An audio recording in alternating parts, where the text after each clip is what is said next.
الحمد لله نستعينه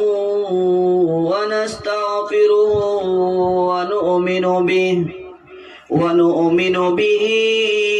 ونتوكل عليه ونعوذ بالله من شرور أنفسنا ومن سيئات أعمالنا من يهده الله فلا مضل له ومن يضلله فلا هادي له ونشهد أن لا إله إلا الله وحده لا شريك له ونشهد أن سيدنا وحبيبنا وسندنا ونبينا ومولانا محمدا عبده ورسوله أما بعد فأعوذ بالله السميع العليم من الشيطان الرجيم بسم الله الرحمن الرحيم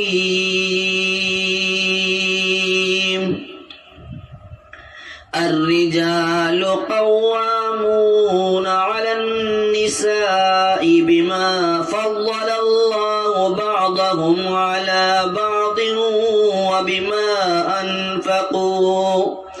وبما أنفقوا من أموالهم عن أم سلمة رضي الله عنها قالت قال رسول الله صلى الله عليه وسلم أيما امرأة ماتت وزوجها عنها راض دخلت الجنة صدق الله العظيم ومولانا العظام الكريم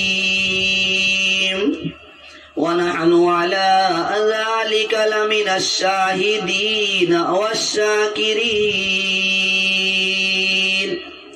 والحمد لله رب العالمین۔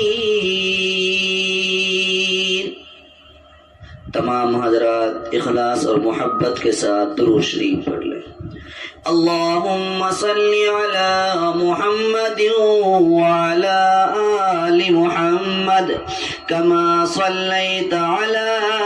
إبراهيم وعلى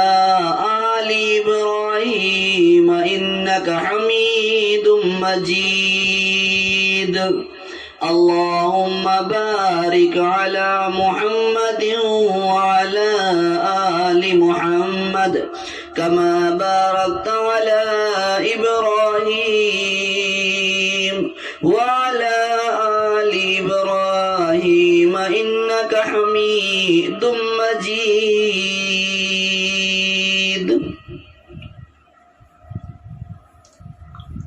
میرے محترم بزرگ اور دوستو، الحمدللہ آج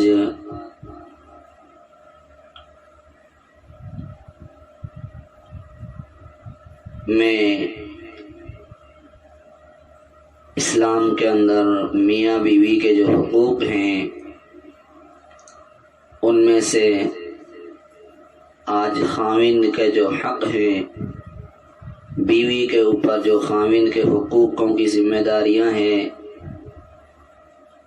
اس کے بارے میں کچھ روشنی ڈالوں گا۔ اس لیے میری تمام مائیں اور بہنیں سکون کے ساتھ، اخلاص اور محبت کے ساتھ ان باتوں کو سنیں اور عمل کی نیت کریں کہ آج سے میری تمام اور مائیں اور بہنیں اپنے شوہروں کے حقوق ادا کریں گی، اپنے گھروں کے اندر ایک دینی علمی ماحول اور اپنے خاوندوں کے حق کے اندر ہونے والی کوتاہیوں کو دور کر کر ان کی قدریں کریں گی، ان کی عظمت اور ان سے محبت کا، ہمدردی کا برتاؤ کریں گی انشاءاللہ، مجھے امید ہے۔ اور ہونہار میری نوجوان بہنیں اور بیٹیاں جن کی ابھی شادیاں نہیں ہوئی ہیں وہ بھی انشاءاللہ نیت کریں کہ انشاءاللہ اپنے شوہر کے، اپنے خاوند کے حق کے اندر کوئی کوتاہی نہیں کریں گے انشاءاللہ۔ دیکھیے جس طرح خاوند کے ذمہ بیوی کے حقوق ہیں اور خاوند کے لیے ضروری ہے کہ وہ اپنی بیوی کے حق ادا کرے، ان میں کسی قسم کی کوتاہی نہ کرے، فروگزاشت نہ کرے، اسی طرح بیوی کے ذمہ بھی یہ فرض عائد ہوتا ہے کہ وہ خاوند کے تمام حقوق ادا کرے، اس میں کوئی کوتاہی نہیں کرے۔ یہ عورتوں کے سوچنے کی بات ہے کہ عورتیں جب زور دے کر اس بات کو بیان کرتی ہیں کہ خاوند ان کے لیے وہ کچھ نہیں کرتے جو ان کے ذمہ واجب ہے، اور ہر وقت وہ شور کر کے اپنی مظلومیت کا ڈھڈورا پیٹتی پھرتی ہیں اور یہ باور کراتی ہیں کہ عورت معاشرے میں نہایت مظلوم ہے۔ دیکھیے اسلام نے خاوند پر زور دے کر عورت کے حقوق دلائے ہیں، خاوند کو ایک اچھا فرد بنایا ہے، تو عورت کے ذمہ بھی یہ بات ضروری ہے کہ وہ خاوند کے ان تمام جذبات اور احساسات اور عزت و آبرو، گھر میں بڑا ہونے کے حقوق کی مکمل حفاظت کرے، تاکہ معاشرے کے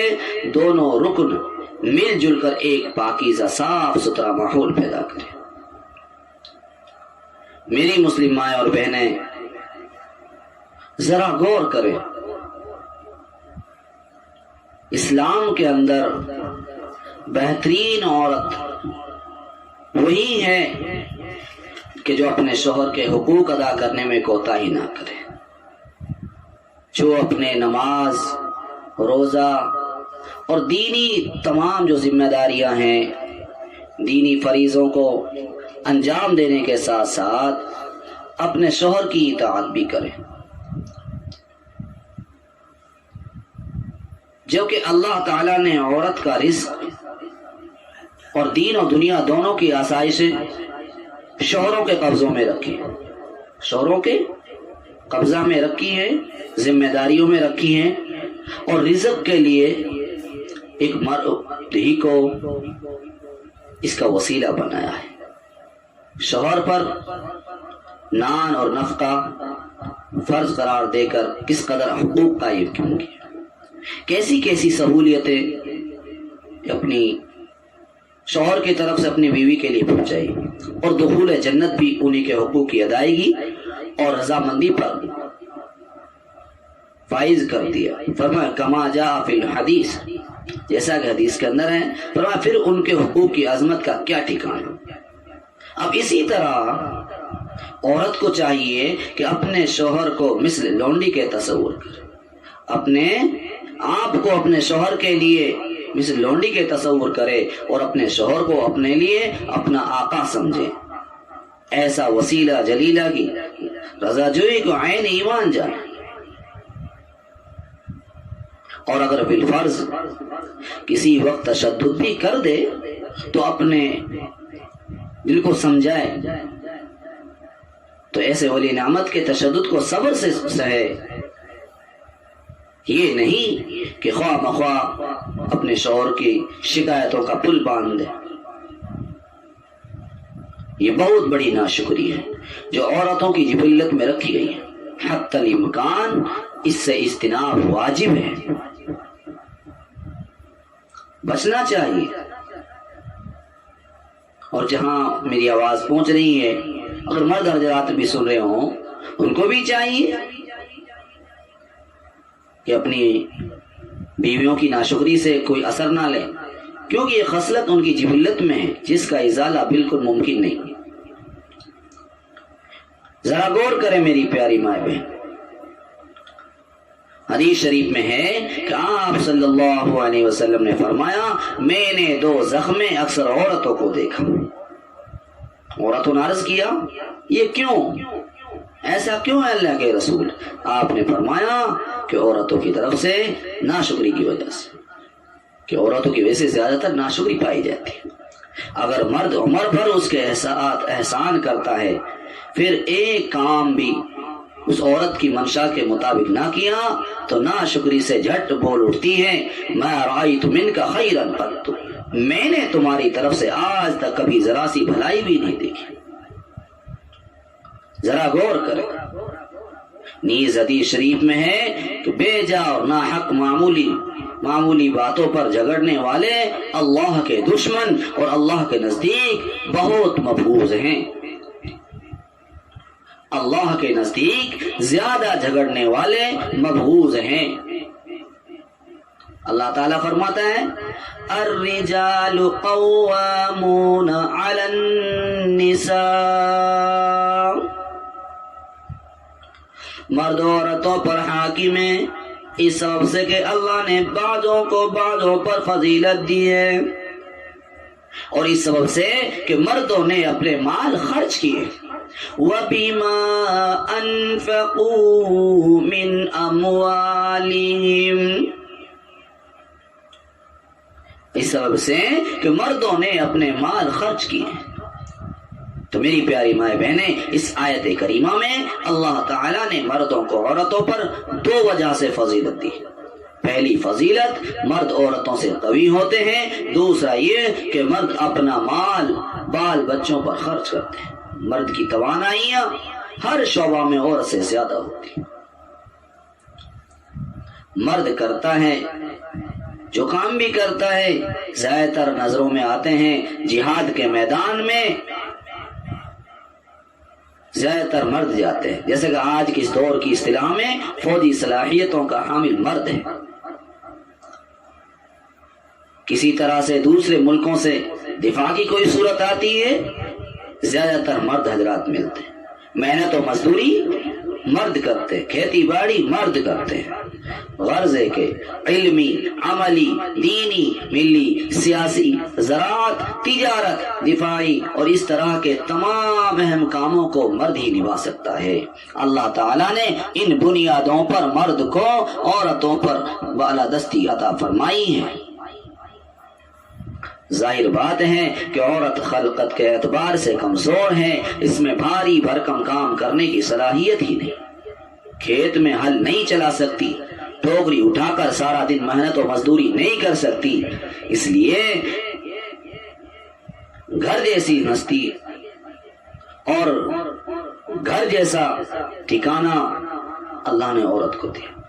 عورت کو اس کی ذمہ داری دی۔ اللہ نے اسے اور بہت سی ذمہ داریاں گھروں کے اندر نبھانے کی دی ہیں، ان کو ادا کرنے کا فرض سونپا ہے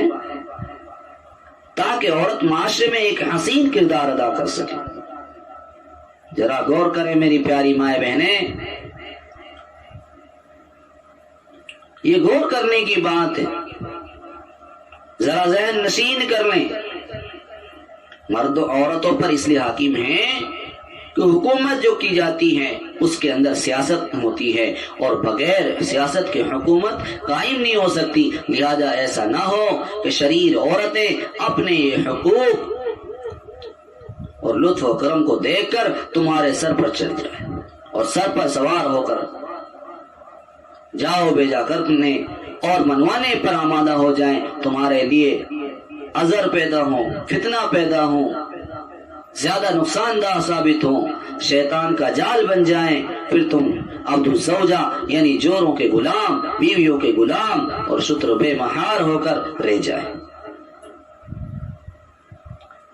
فی زمانہ جدید تعلیم یافتہ آزاد نوجوان مرد اور عورتوں کو دیکھ لو، آج بہت سے لوگ نظر آتے ہیں بڑے فخر کے ساتھ کہتے ہیں جی میری بیٹی بی اے پاس ہے، بی ایڈ پاس ہے، کیا کرائے گا؟ سر پھڑانا، جبکہ ذمہ داری گھر چلانے کی، کما کر دینے کی ایک مرد کے اوپر رکھی ہوئی ہے۔ ذرا سوچیں میری وہ مائیں جو اپنے شوہروں کو مجبور کرتی ہیں کہ ان کے شوہر ان کی جوان بیٹیوں کو ایک اس طرح کے لباس میں اللہ معاف کریں کیا سما ہوتا ہوگا جب برہنہ لباس،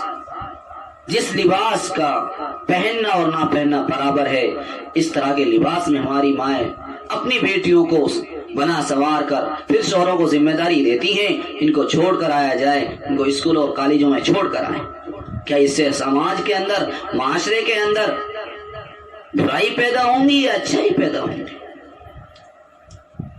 اس لیے غور کریں۔ تو لہذا سیاست سے کام لو اور ایسا رویہ اختیار کرو کہ خلاف شرع امور اور اجراء احکام شرعیہ میں سخت بنو، ناجائز امور پر سخت گرفت کر دو۔ یہ اس لیے شوہروں کو ذمہ داری تھی۔ اس نے معاشرت میں بہت ہی نرم رہو، بس درمیانی راستہ اختیار کرو۔ میری پیاری مائیں بہنیں، حضور صلی اللہ علیہ وسلم فرماتے ہیں عورت ٹیڑھی پسلی سے پیدا کی گئی ہے، لہذا اسی کجی پر اسے چھوڑا جائے اور اس سے نفع اٹھایا جائے۔ سیدھا کرنے کی فکر کرنا یہ درست نہیں، اس لیے فرمایا سیدھا کرنے کی فکر مت کرو ورنہ ٹوٹ جائے گی۔ تو عورت تو ایک نازک کلی ہے، اس لیے آگے فرمانا اس کو بالکل ترک کر دو ورنہ ٹیڑھی ہو جائے گی۔ اس حدیث سے معلوم ہوا کہ عورت کی خلقت اور جبلت میں کجی ہے، اس کجی کا ازالہ ممکن نہیں، بلکہ جبلی کجی عورتوں کے حسن میں داخل ہے، اس لیے اللہ تعالیٰ نے ان کی پیدائش میں رکھی ہے۔ سیاست کو بھی ترک نہ کرو ورنہ ٹیڑھی ہو جائے گی، جس سے معاشرت دوبر ہو جائے گی۔ لہذا حاکمانہ رعب قائم رکھیں اور زیادہ گستاخ نہ ہونے دے، نہ بالکل ہوا بن جائے، کیونکہ حضرت حضور صلی اللہ علیہ وسلم نے فرمایا ہے شریف مردوں پر عورتیں غالب آتی ہیں اور رذیل مرد عورتوں پر غالب آ جاتے ہیں۔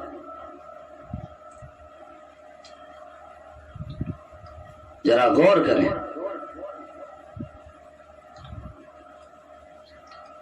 حضور صلی اللہ علیہ وسلم نے فرمایا اللہ تعالیٰ کے سوا کسی اور کو سجدہ جائز ہوتا تو میں عورتوں کو ان کے خاوندوں کے لیے یہ حکم دیتا کہ سجدہ کریں۔ اگر شوہر عورت کو پہاڑ اٹھانے کا حکم دے تو پہاڑ اٹھانے کے لیے بھی عورت کو تیار ہو جانا چاہیے۔ ایک روایت میں ہے ارشاد فرما محبوب کریم صلی اللہ علیہ وسلم نے اگر مرد کے زخموں کی پیپ اور خون عورت اپنی زبان سے چاٹے جب بھی شوہر کا حق ادا نہیں ہو سکتا۔ ذرا غور کریں، ان الفاظ حدیث سے محض عظمت حق مقصود ہے اور بس ظاہری معنی مراد نہیں۔ بہرحال عورتوں پر اپنے مردوں کا احترام اور ان کی اطاعت واجب ہے۔ ارشاد فرما محبوب کریم صلی اللہ علیہ وسلم نے جس عورت کا شوہر اپنی حق تلفی کی وجہ سے اسے ناخوش ہو اس عورت کی نماز قبول نہیں کی جائے گی۔ ارشاد فرما محبوب کریم صلی اللہ علیہ وسلم نے اور جو عورت ایسی حالت میں مرے اس کا شوہر اپنے حقوق کی بنا پر اسے خوش رہا وہ جنت میں داخل ہوگی۔ اور جو عورت اپنے مرد کی نافرمانی کرے یعنی اپنی حاجت کے لیے اس کو بلانے پر بھی حاضر نہ ہو، ایک جگہ تو یہ ارشاد ہے فرشتے اس پر لعنت کرتے ہیں اور جگہ اللہ کی اس پر پھٹکار اور لعنت ہوتی ہے۔ تو ارشاد فرما محبوب کریم صلی اللہ علیہ وسلم نے جو عورت اپنے مرد کی حاجت کے لیے اس کے بلانے پر حاضر نہ ہو اس پر اللہ اور اس کے فرشتوں کی لعنت برستی رہتی ہے جب تک کہ اس کو خوش نہ کر دیں، اگرچہ تنور پر ہو۔ آج کے دور کی طرح توے نہیں تھے، اس دور میں تنور پر روٹی پکائی جاتی ہے، تو فرمایا کہ اگر تنور پر بیٹھی ہوئی ہے تب بھی شوہر کے بلانے پر اس کو حاضر ہونا چاہیے۔ اگر وہ حاضر نہیں ہوئی اور شوہر اس بات پر ناخوش رہا تو اس عورت پر اللہ کی لعنت اور اللہ کی پھٹکار ہو۔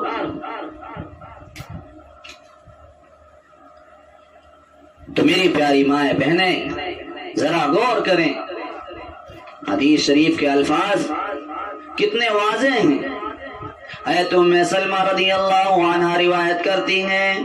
کہ محبوب کریم صلی اللہ علیہ وسلم نے ارشاد فرمایا، جس عورت کا اس حال میں انتقال ہو کہ اس کا شوہر اس سے راضی ہو تو وہ جنت میں جائے گی۔ حضرت قیس بن سعد رضی اللہ عنہ سے روایت ہے کہ ارشاد فرما محبوب کریم صلی اللہ علیہ وسلم نے، اگر میں کسی کے سامنے سجدہ کرنے کا حکم دیتا تو عورتوں کو حکم دیتا وہ اپنے شوہروں کو سجدہ کریں، اس حق کی وجہ سے جو اللہ تعالیٰ نے ان کے شوہروں کا ان پر مقرر فرمایا ہے۔ تو میری پیاری مائیں بہنیں ذرا غور کریں، یہ بات غور کرنے کی ہے۔ آج کیا ماحول ہے ہمارا معاشرہ میں، جو بگاڑ بھی پیدا ہو رہا ہے، معاشرہ کے اندر جو برائیاں پھیل رہی ہیں، ان برائیوں میں سے ایک وجہ یہ بھی ہے کہ گھر کا ماحول دینی نہیں ہے۔ گھر کے اندر مرد عورت کے اندر آپس میں بناؤ نہیں، محبت نہیں، اتحاد نہیں۔ فرمان حاکم اور شوہر اور والدین کی اطاعت نیک کاموں میں سے ہے، ناجائز امور اور حق تلفی اور نقصان دہ اور تکلیف اور ضرر رساں امور میں اطاعت نہیں ہے۔ لا طاعت لمخلوق فی معصیت الخالق، یعنی ناجائز امور میں کسی شخص کی اطاعت جائز نہیں۔ انما طاعت فی المعروف، یعنی اطاعت تو صرف نیک کاموں میں ہوا کرتی ہے۔ تو میری پیاری مائیں بہنیں غور کریں، آج میری باتوں کو اپنے دلوں پر جمع کر لے جائیں اور ذہن نشین کر لیں کہ اپنے شوہروں کو خوش کرنے میں اللہ تعالیٰ کے حکم کے مطابق زندگی گزارتے ہوئے جتنا ہو سکے اپنے آپ کو حوصلے کے ساتھ خوش دلی کے ساتھ میں پیش کرنا۔ مرد عورت کے نفس پر مطلقاً حاکم ہے، عورت کو اپنے نفس کے بارے میں انکار کرنے کا بالکل کسی وقت بھی حق نہیں ہے۔ ہاں الا ما حرم اللہ، یعنی لیکن ان چیزوں کے بارے میں جس کو اللہ نے حرام کر دیا، اور نہ بغیر اجازت اور رضامندی کے بلا عذر حق شرعی مرد کے گھر سے کہیں باہر جانا چاہیے۔ اس لیے غور کریں، اور نہ کسی غیر محرم کو بلا اجازت گھر میں بلا سکتی ہے، نہ خلوت میں کسی غیر محرم کے پاس بیٹھ سکتی ہے اگرچہ پردہ ہے۔ پردہ ہونے کے باوجود بھی غیر محرم کے پاس بیٹھنا یہ عورت کے لیے بڑی ذلت کی بات ہے، اور نہ تنہائی میں کسی غیر محرم سے بات چیت کر سکتی، اور نہ بلا اجازت کسی غیر محرم کے سامنے ہو سکتی ہے، نہ بغیر اجازت اپنے مرد کی اپنے مال میں بیجا تصرف اور خیانت کر سکتی ہے، نہ بلا اجازت زینت ترک کر سکتی ہے، کیونکہ زینت بھی مرد کا حق ہے۔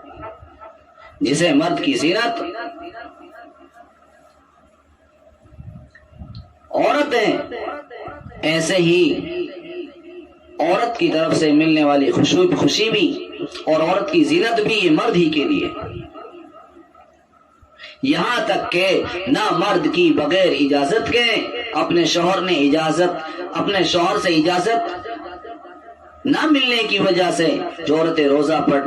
رکھیں، نفل روزہ رکھی ہیں یا تہجد پڑھتی ہیں، وہ سن لیں، فرمائے ان امور میں شوہر کی اطاعت واجب ہے مطلقاً۔ شوہر کی اجازت نہیں ہے تو ترک کر دے، اگر ان امور میں اطاعت نہ کریں تو وہ ناشاز ہے، وہ نافرمان عورت ہے، غیر مطیع عورت ہے۔ ہاں، اس لیے ایسے امور، ایسے کام ہرگز نہ کریں جو اپنے آپ کو جنت سے دور کرنے والے بنتے ہیں۔ عورت اپنے مرد کے مال میں سے بغیر کسی اس کی اجازت کے صلہ یا ہدیہ دینے کی حقدار نہیں، الا بالمعروف، یعنی عرف میں جو عورتیں جس قدر بلا اجازت دینے کی مستحق ہیں، اور شوہر عام طور پر کچھ گرفت نہیں کرتا، بس اسی قدر بغیر اجازت کے دے سکتی ہیں، اس میں مرد عورت دونوں کو ثواب ملتا ہے۔ اور مرد کو چاہیے کہ بالمعروف ہدیہ یا صلہ دینے کی ان کو صراحتاً اجازت بھی دے دے۔ تو میری پیاری مائیں بہنیں ذرا غور کریں، آج مرد کی محبت کیوں آج عورتوں کے دلوں سے نکلی جا رہی؟ اس کی وجہ صرف اور صرف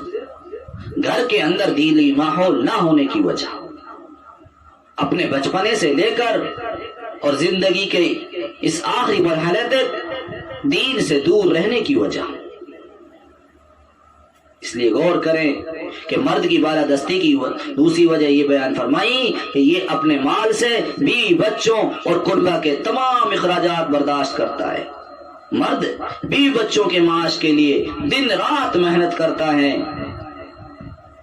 اور اس کے اس کمائے ہوئے سرمایے سے بیوی کے رہنے کے، کھانے کے، پینے کے، لباس کے اور دوسرے ضروریات زندگی کے اخراجات برداشت کرتا ہے۔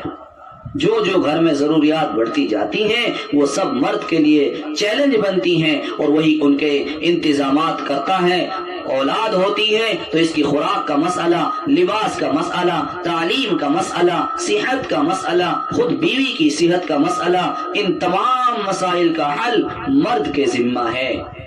خواہ وہ ملازمت کریں، خواہ تجارت کر کے لائے، خواہ مزدوری کر کے لائے، یہ بہرحال اس کے ذمہ ہے۔ اس لیے بیوی کے ذمہ خاوند کا یہ حق واجب ہو گیا کہ وہ خاوند کو گھر کا رکن اعلیٰ سمجھے، اس کا احترام، اس کے حقوق کی ادائیگی اپنے ذمہ لازم سمجھے۔ اسی لیے فرمایا الرجال قوامون علی النساء، مرد عورتوں پر قوی ہوتے ہیں۔